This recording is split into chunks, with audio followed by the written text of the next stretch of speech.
Hi guys, welcome back. For today's lesson, I really want to focus on tone. Now, we did a lot of tonal exercises prior to making our still life drawing, and by now you should be able to see how important tone is in creating a very three-dimensional effect.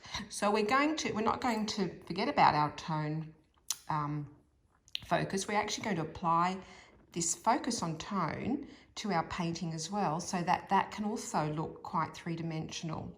So for this activity, we're going to make a tonal scale of just 5 tones. Okay, so you will need burnt umber.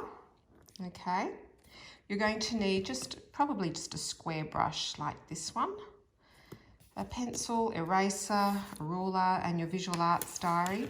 And also you should have somewhere a piece of cardboard that you're going to stick your tonal scale onto, so it's nice and firm, and so that you can actually hold it up to your painting and use it. So I've just got this piece of cardboard that I just took off a little box, and I'm going to make sure that my tonal scale fits on this cardboard. You'll notice that it's a nice size to hold, and it's quite firm, you know, so it's not going to flop around. So make sure you've got a piece of cardboard. It could be the side of a cereal box, or, you know, anything that's quite firm and easy enough to cut as well. Okay, so let's start off with the tonal scale. we're going to have 5 boxes, and because my piece of cardboard measures about 17-18 centimetres, I'm just going to make each square 3 centimetres. So start on a clean page, make sure there's nothing behind it because you're going to cut this out.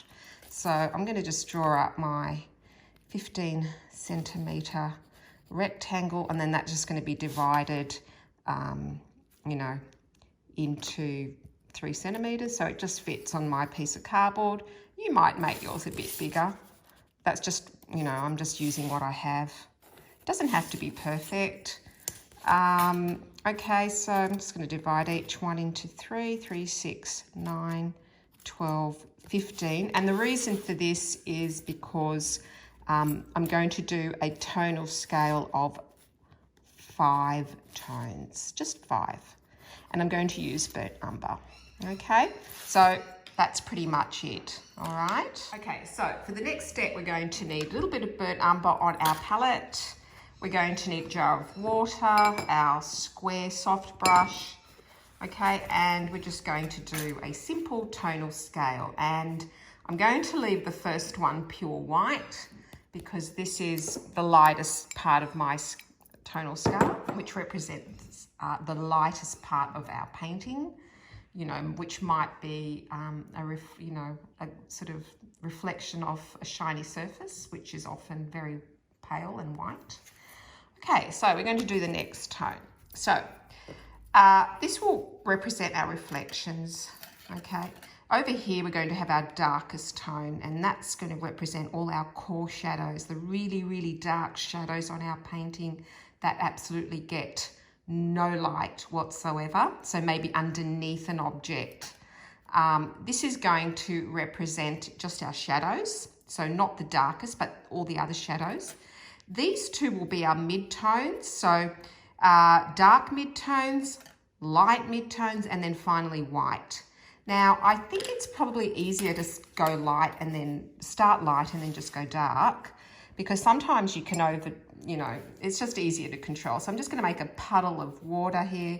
Just going to grab some colour, and, you know, I think that will be a pretty good light mid-tone. I'll try it out anyway. Yeah, I think I can go a little bit darker. So that's going to represent all my very light mid-tones. You know, some artists will actually make a tonal scale of 10, but I want to keep it simple, because once you start painting with colour, you can add your middle, you can add all the sort of tones in between, but this just kind of makes it simple to start off with. And you'll see why in the next couple of lessons. Okay, so go a bit darker for the next one. Just make sure it's not too dark. And so these are our dark midtones. Just make sure, you know, just don't make it too dark. So this might take a little bit of mucking around with.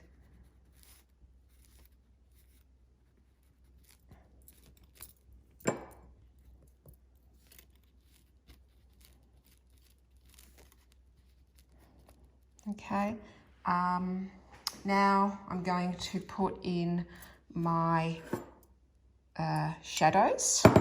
So they're not going to be really pure burnt umber. They're just going to be quite dark though.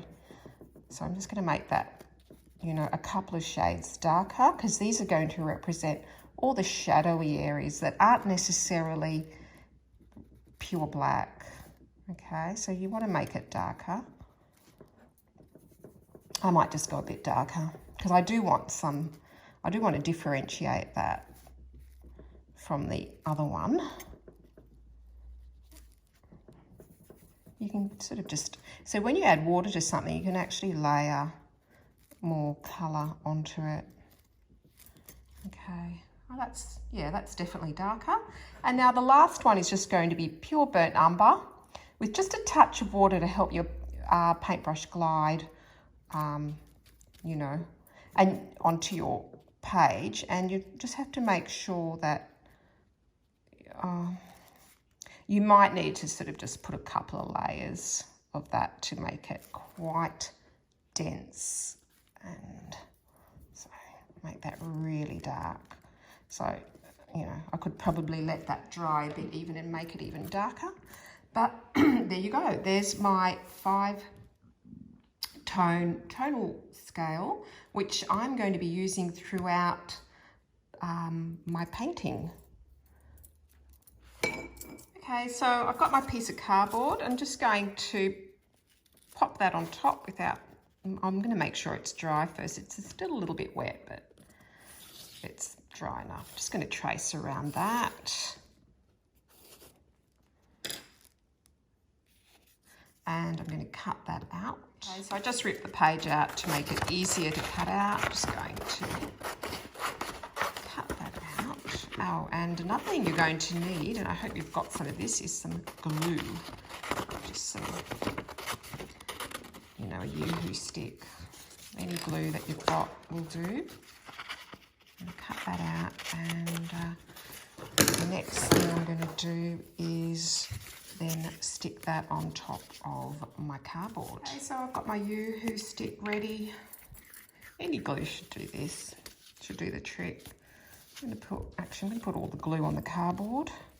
Lots and lots of glue. And I'm going to stick this on to here. I'm going to let it dry. Then I am going to cut around it so that I don't have any white edges around, okay? That's really important that, you know, these tones butt up against the edge. Okay, so I've let it dry a bit. I'm just going to cut around it. Now, artists that paint in a fairly realistic way, or at least use tone to create 3 dimensions.